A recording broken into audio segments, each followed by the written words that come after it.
Welcome in to KTEN Coaches Roundtable. I'm Adam Ogburn, and we've got a stacked panel this year. Starting on my right, we've got Tiger head coach Zach Birdwell, head coach of the Sherman Bearcats Josh Allman, and then from Oklahoma, the new head coach of the Medill Wildcats, we've got John Heavner, and the head coach of the Colgate Wildcats, Zach Cato. We've got a great group. But guys, before we get into talking X and O's, I want to hear from each of y'all. Kind of, when did your passion for coaching first begin, and kind of how did you get into the profession?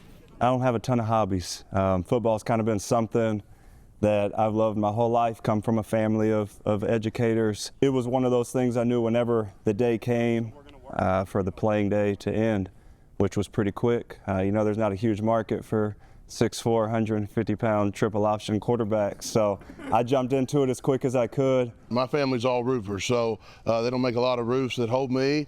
So when I was growing up, I had to play sports. Got fortunate enough to play at the next level football, and just really got a passion for the game, passion for kids and relationships. And there's nothing better in this world than to be able to create relationships and build bonds with kids. You know, growing up, my dad was a coach.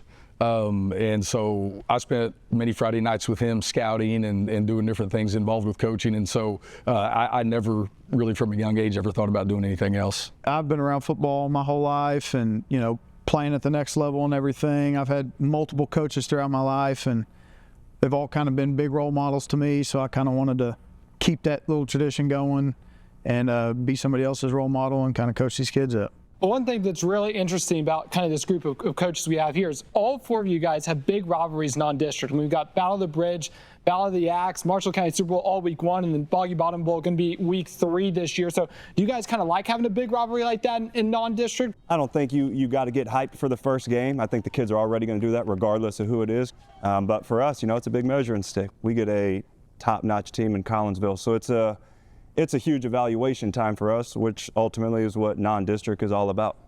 For us, it's the longest rivalry in the state of Texas. So it's a great opportunity because you're going to have 10,000 people in week 1 at a ball game. So, if you can play in that atmosphere, hopefully it sets you up in the future to be able to play in big ball games. I've been fortunate for the last 5 years. I was part of the Sherman-Denison game. And, when you start out with those big rivalry games the first week, you don't have an opportunity to start slow or ease your way into it. You've got to be ready. And I do think it kind of sharpens everybody's senses and focus at the beginning, which is a good thing.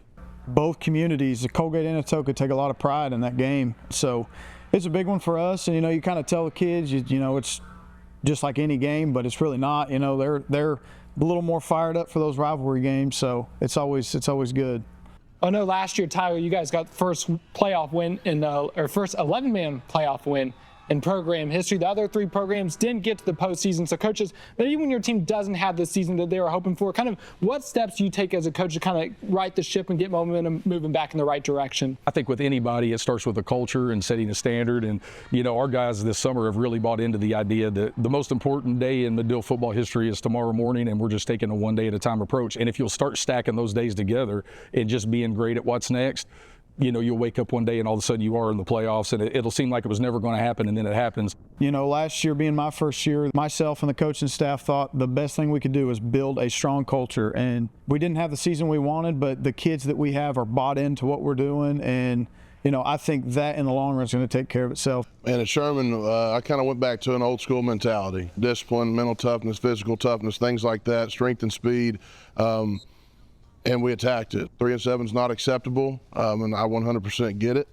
So we got to fix it. The only way I know to fix it is get the lunch bell and let's go.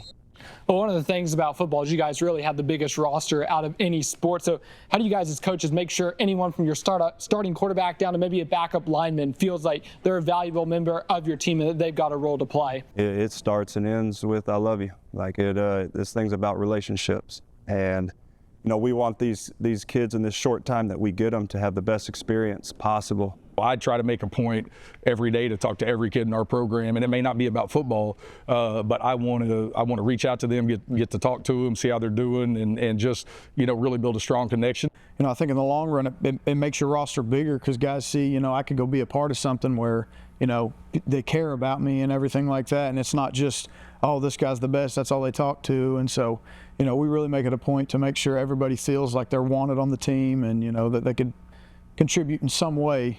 I can't tell you one play that we ever ran in high school, but I can tell you each one of my coaches and how they impacted me. So that's something that our kids, in 4 years, hopefully they have the same experience from me. Well, coaches, a lot of great discussion. That's going to do it for part 1 of our Coaches Roundtable. Make sure to come back tomorrow night for part 2 when we talk about some of the general trends and the way this game is going. So make sure to tune in then. But for now, that's it from us here in studio.